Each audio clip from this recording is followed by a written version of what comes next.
National highway પર ડ્રાઈવરો સાથે મળીને લોખંડના સળિયા ચોરીનું મોટું નેટવર્ક ઝડપાયું છે, ત્યારે સુરત જિલ્લા એલસીબીએ કુલ મુદ્દામાલને કબજે લીધો છે। નેશનલ હાઈવે પર ટ્રકના ડ્રાઈવરોને લાલચ આપી લોખંડના સળિયા ચોરી કરવાનું એક આંતરરાજ્ય રેકેટ સુરત જિલ્લા એલસીબી અને પેરોલ ફોલો સ્ક્વોડે ઝડપી પાડ્યું છે। નાના બોરસરા ગામની સીમમાં દરોડો પાડી પોલીસે કુલ રૂપિયા 54,54,000ના મુદ્દામાલને કબજે લીધો છે।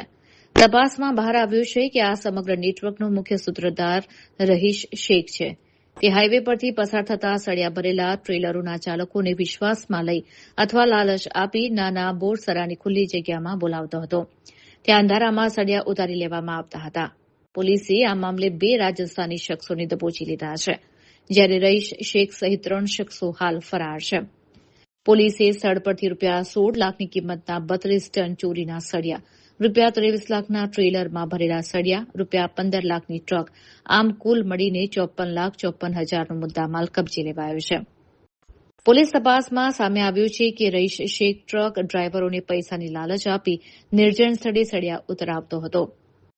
આ ચોરીનો માલ સ્થાનિક ભંગારના વેપારીઓ અને સસ્તા લોખંડના ગ્રાહકોને અંધારામાં વેચી દેવામાં આવતો હતો।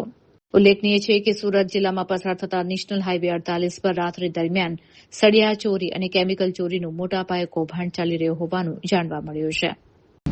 સમગ્ર હકીકત એવી છે કે માંગરોળ તાલુકાનું જે નાના બોરસરા ગામ છે તે જગ્યાએ એક ઈસમ જે છે જેમનું નામ છે રહીશ શેખ, અમારી સુરત ગ્રામ્ય જિલ્લાની એલસીબી ટીમને હકીકત મળેલ, એલસીબી ટીમના એએસઆઈ હેમંતભાઈ, હેકો અનિલભાઈ તથા કાર્તિકગીરી છે, એમને હકીકત મળેલ કે રહીશ શેખ નામનો જે કિસમ છે તેના સાગરીતો મારફતે હાઈવે ઉપર લોખંડના જે સળિયાઓ ભરીને જે ટ્રેલરો જતા હોય છે એમના ડ્રાઈવરો સાથે સાંઠગાંઠ ધરાવી અને એની પોતાના આર્થિક ફાયદા સારું લોખંડના સળિયાની ચોરી કરી અને ત્યાં બોરસરા ગામની સીમમાં એપીવેક્સ ફાર્મા કંપની સામેની જે ખુલ્લી જગ્યા છે ત્યાં ટ્રેલર લાવી અને સળિયાનો જથ્થો ચોરી કરવાની પ્રવૃત્તિ ચલાવે છે।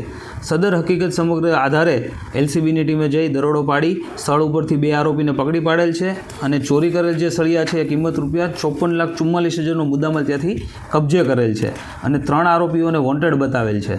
કુલ 54,44,341 રૂપિયાનો મુદ્દામાલ કબજે કરેલ છે અને સમગ્ર કૌભાંડની જે છે એ તપાસ એલસીબીના પીએસઆઈ જેએલ પટેલ ચલાવી રહ્યા છે અને જે બાકી વોન્ટેડ આરોપી છે એને પકડવાની દિશામાં ચક્રો ગતિમાન કરેલ છે।